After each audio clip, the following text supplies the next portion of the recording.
I was shocked at how highly classified these documents are. The media wants you to believe, oh, this was just some old Cold War stuff that old senile Biden maybe had in his garage from decades ago. No, it was recent. It was relevant. And I mean, they had so many code words across it. I've had a clearance for 30 years. I had to ask what they meant. And that was Florida Congressman and House Intelligence Committee member Michael Waltz breaking news on this program last weekend with details on just how sensitive those classified documents are that were kept in President Biden's garage next to his Corvette, as well as at the Penn Biden Center. The top secret documents dated back to Biden's tenure as both a vice president and a senator, which he had no authority to personally keep. Despite the national security risks, special counsel Robert Hur declined to charge Biden, in part because he said he's, quote, an elderly man with a poor memory. Meanwhile, special counsel Jack Smith is still pursuing his classified documents case against former President Trump. In a filing on Thursday, Trump's attorneys called for the 40-count indictment to be tossed, citing Hur's decision not to charge Biden. And former Vice President Mike Pence admitted that he kept classified documents at his Indiana home after he left the White House. The DOJ declined to charge Pence, closing the case last year.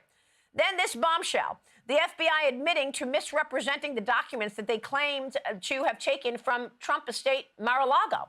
Joining me now with more in this Sunday Morning Futures exclusive on all of this is the former Director of National Intelligence and former prosecutor himself, John Ratcliffe. John, it's good to see you this morning. Thanks very much for being here.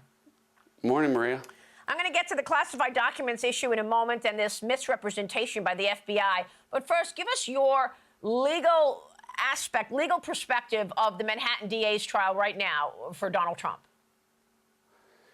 Well, it's been a train wreck for the prosecution. Look, every witness that they've called so far has been a witness intending to harm Donald Trump. And in fact, in every instance, they have at least in part helped Donald Trump with this case. And every witness that the state has called so far has also said that the state's most important witness, Michael Cohen, can't be believed, that he is essentially a pathological liar. So if this were a fair judge and a fair jury, the case already would have been dismissed or the case would be decided in the jurors' minds.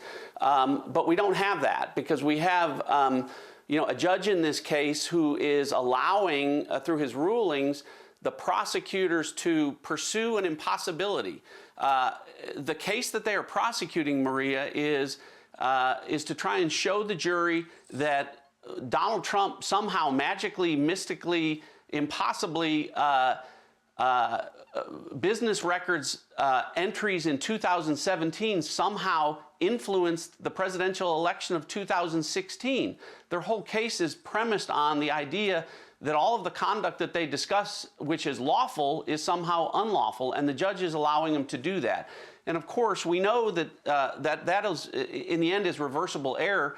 But in this case, we have a judge who voted for Joe Biden, donated to Joe Biden, whose daughter works for Joe Biden's vice president, Kamala Harris, and for Adam Schiff, and for the Democratic Party. And that has clearly been reflected in his rulings against President Trump throughout this trial. And that's the only danger that President Trump has in this matter, because from a legal standpoint, again, they're attempting to prove something that is absolutely legally impossible, and his conduct is absolutely lawful in every respect, and it is reversible error on any number of grounds when this case ultimately goes up, if it had to, with a verdict against the former president. Now, you believe this is all coordinated because you point out that there were some of these DAs that were meeting with White House counsel. Well, it absolutely is. It was systematically coordinated. Look, this lawfare campaign, Maria, is the most unlawful and unconstitutional political persecution and instance of election interference that hopefully any of us will see in our lifetime. I mean, as you know, what you have is the leading Republican presidential candidate and nominee in waiting. And the year before that election, there's not one, not two, not three, but 4 criminal indictments, all brought by Democratic prosecutors in either blue states or blue counties or by his opponent's own Department of Justice. So it's absolutely out of bounds. It's absolutely coordinated. But it's also, Maria, it's also failing. I mean, let's take inventory of where they are. In Georgia, the Fani Willis prosecution has all but collapsed under the weight of her own corruption. In the Jack Smith matter, you have two cases. In the January 6th case, he's already been shot down by the Supreme Court once and is likely to be shot down shortly on the immunity issue. And in the classified documents case that you referenced before, it's hanging by a thread, Maria, because as you pointed out, he's now had to admit under oath that in filings with the court that they tampered with evidence and misrepresented or lied to the court about that, which then leaves us with this New York case, which, really at the end of the day, the only question for the jury in this case should be who's more corrupt, the prosecutors or the judge? So in terms of the classified documents case, I remember the infamous picture that the FBI took of all those classified documents that they said that they took from Mar-a-Lago. Specifically, tell me about what you're saying, that what evidence was tampered with, and did the FBI tamper with this? Yeah, so that famous photograph, what we have now learned, and the government has had, Jack Smith and his prosecutors have had to admit, is that was staged. And those top secret classified sheets that all the public saw and said, oh my God, look at those top secret documents, those were placed there by the FBI. And what Jack Smith admitted in court this week was that, in his words, they mishandled the classified documents and misrepresented those to the court. Maria, that's a kind way of saying we tampered with the evidence and then we lied to the court about it. And they got caught when President Trump's lawyers and the other co-defendants raised this issue and said, look, the documents here don't match up. The documents that were presented to us don't match the digitally scanned records of when they were taken from Mar-a-Lago. And Jack Smith, not only did they tamper with that and lie to the court about it, but he's now admitted to the court that he doesn't know how that happened. He's only offered a number of possible explanations for how that could have happened. So he's absolutely blown the chain of custody. And again, he has a prosecutor, lead prosecutor in this case, Jay Bratt, who met with White House counsel and a representative of the National Archives several times in the weeks before Jack Smith was even appointed. Wow. Maria, this reeks of crossfire hurricane when the Obama-Biden administration fabricated evidence before the FISA court, lied to the court about it to pursue Donald Trump, and now we're seeing it again in this classified documents case. The judge could dismiss this case at any point in time, Maria. I think the only reason that she hasn't is she wants to document this publicly so that the public can see just how this case is being prosecuted, how unfairly Donald Trump has been persecuted in this matter by Joe Biden's Department of Justice.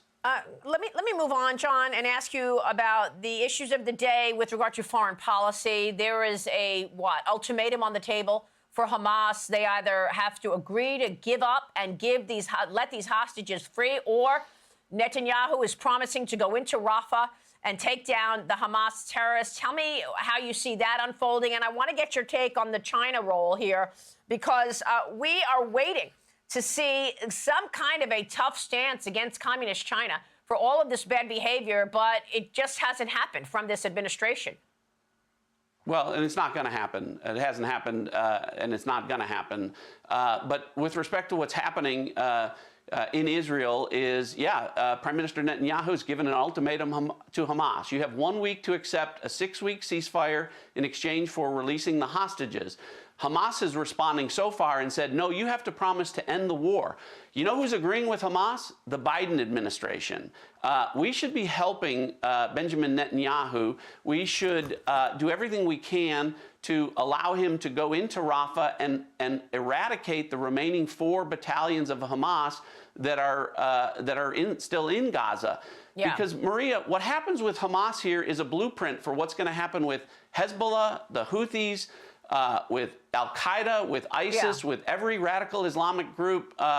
And, we should be supporting Israel in this struggle, not supporting Hamas, which is what the Biden administration is doing and what China is doing. So at the same day that Anthony Blinken left Beijing last week, the People's Republic of China received a delegation from, yes, you guessed it, Hamas.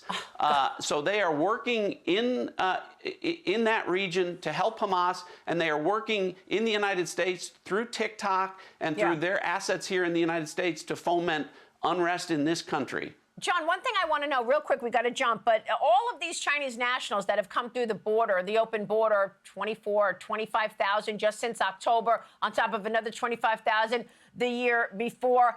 Do we have any knowledge in terms of whether or not any of them were saboteurs in these college campus unrest? I mean, we're trying to understand who's behind all of this and also trying to understand why so many Chinese nationals have come through the wide open border on Joe Biden's watch. Yeah, well, we wouldn't know because Joe Biden did nothing to track these Chinese nationals coming into the country. Right. But you'd be insane not to think that of the 24,000 that have just recently come in, that they're not playing some role in what China's trying to do, which is to create chaos in this country. We know that they're doing it through TikTok. So many of the assets that they've now brought into this country that we know from our intelligence that they have are likely contributing on the ground to foment this chaos across the country on our campuses. It's a story that I will certainly follow. John, it's good to see you this morning. Thanks very much. Former Director of National Intelligence, John Ratcliffe. I'm Steve Doocy. I'm Brian Kilmeade. And I'm Ainsley Earhart. And click here to subscribe to the Fox News YouTube page to catch our hottest interviews and most compelling analysis.